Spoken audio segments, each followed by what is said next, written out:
me. I'm in LA and I'm buying the city. Back up in money, I'm buying, I'm spending. Them niggas dying, I thought they was spending. Hey, I thought they was with it, these niggas be bitches, you gotta be kidding. I just flew back to the... Hello everybody and welcome back to the channel. Today I'm going to cover Voruna, who has actually started to become one of my favorite Warframes as of late.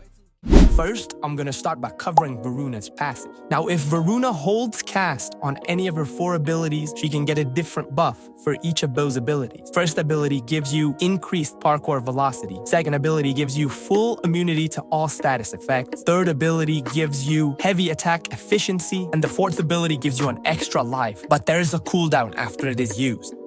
So Voruna's first ability, Shroud of Dynar, makes her invisible and gives her a small speed boost. However, this invisibility will end after she attacks an enemy, and it will give her a crit chance, crit damage, and status chance buff. Now this buff will only last for a very short period of time. However, if you kill an enemy, it will give it a little extension, but nothing too crazy. Voruna's second ability is the Fangs of Raksh. So with this ability, she will attack an enemy and put 10 stacks of 5 random status effects on them. And when she kills that enemy, then those 5 status effects will be applied to enemies in a 4-meter radius at base. Voruna's third ability is Lycat's Hunt. Lycat's Hunt is going to help me keep my energy up on this build, because every time we kill an enemy, they'll drop an health orb. And if we use Equilibrium, if you convert that to energy. Now this ability also does have another bonus where if you kill enemies with headshots, you get an energy one. But I don't think anyone has ever used Voruna for that reason.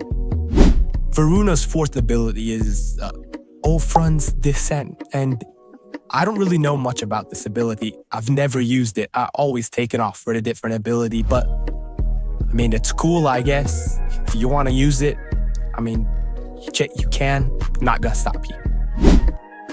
One of the most popular options for Helminth abilities on Voruna is Wrathful Advance, but I'm not going to be using that because I don't really think it's necessary, because most of the enemies we kill is going to be using our second ability status. So I would rather go for Roar, which can amplify that bandage and kill more enemies. So the build on Voruna herself is actually really simple. I'm going to use Brief Respite in the Aura and 2 Augur Mod Spite and Shield Gate.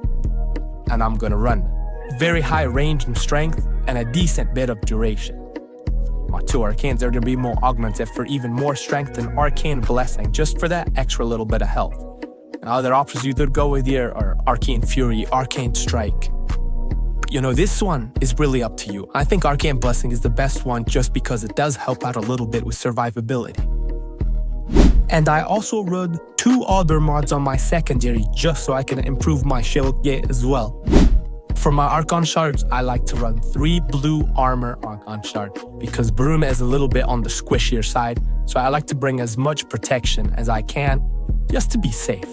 Now melee I use is Cronin Prime, but I genuinely think you can use any melee in the game and it will get the job done. I've used so many different melees with her and they all do brilliantly, but I had the Blast and Slash build here because Blast is just really good in this update, and Melee Elementalist obviously for more damage, and then the faction mod obviously changed that accordingly, and there's no real arcanes that you need for this build.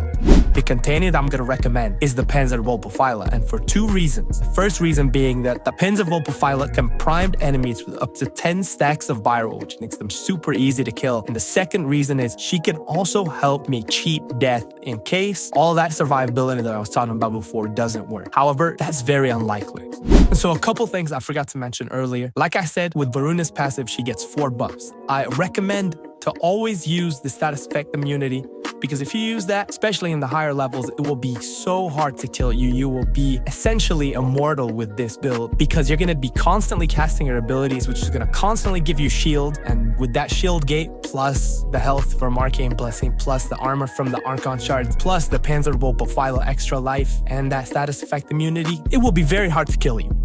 And one more thing I want to mention, I did average 150 kpm while using this build, which is a pretty solid number. And yeah, with that being said, that is it for today. If you guys think I missed anything, let me know in the comments below. Make sure to like and subscribe if you found this useful or enjoyed it. And thank you. Goodbye.